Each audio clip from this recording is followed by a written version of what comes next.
আসসালামু আলাইকুম। শীত আসলেই আমি প্রায় সকালবেলা অনেক রকমের সবজি শাক দিয়ে এই খাবারটা আমি করে থাকি। এটা খিচুড়ি, বাট আমি এখানে কোনো হলুদ বা কোনো গুঁড়া মশলা ইউজ করিনি। একদমই সামান্য মশলায় তৈরি করা এই খিচুড়িটা খেতে অসম্ভব মজা।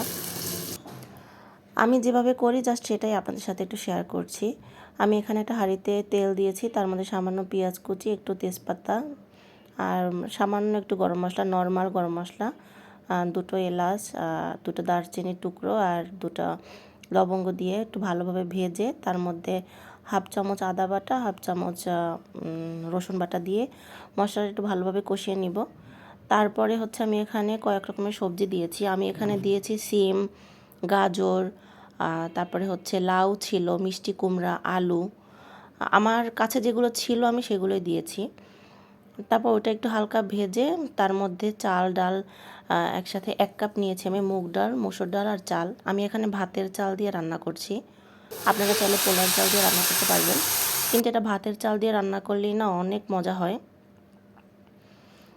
আমি এটা ভাতের চাল দিয়েই করি সবসময়। তারপর আমি এখানে পরিমাণ মতো লবণ দিয়ে আমি এটা ঢেকে দিব। বলক উঠে গেলে আমি এটা উঠিয়ে আবার একটু নেড়ে চেড়ে দিব। একটু বারবার একটু নাড়তে হবে যাতে নিচে লেগে না যায়, যেহেতু চাল ডাল একসাথে আছে নিচে লেগে যাওয়ার সম্ভাবনা আছে। তারপর আমি একটু কাঁচামরিচ দিব। কাঁচামরিচটা আমি ফাঁড়ি করে দেই নাই, কারণ এটা খুব একটা ঝাল ভালো লাগে না।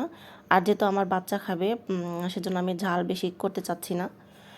তারপরে এখানে আমি কিছু শাক দিয়েছি। এখানে আপনারা যে কোনো শাক দিতে পারবেন। এই শাকটাও আমার বাসায় ছিল, তাই আমি এটা দিয়েছি। ওটা খুব ভালোভাবে সিদ্ধ হয়ে গেছে। তারপর আমি আলাদা একটা ফ্রাইং প্যানে একটু 1 টেবিল চামচের মতন ঘি দিয়ে তার মধ্যে পেঁয়াজ কুচি, রসুন কুচি আর 3-4টা শুকনো মরিচ দিয়ে ভালোভাবে ভেজে এবার এটাকে আমি জাস্ট ফোড়ন দিব খিচুড়ির ভিতরে। এই যে আমার রেডি হয়ে গেল অনেক মজার একটা খিচুড়ি। আর সামান্য একটু চিনি দেব। আমি না একটু মানে কিছু কিছু খাবারে আমার চিনিটা না ভালো লাগে দিলে। মিষ্টি হয় না, কিন্তু খাবারের টেস্টটা ব্যালেন্স হয়। তো এই যে অনেক মজার খিচুড়ি রেডি হয়ে গেল।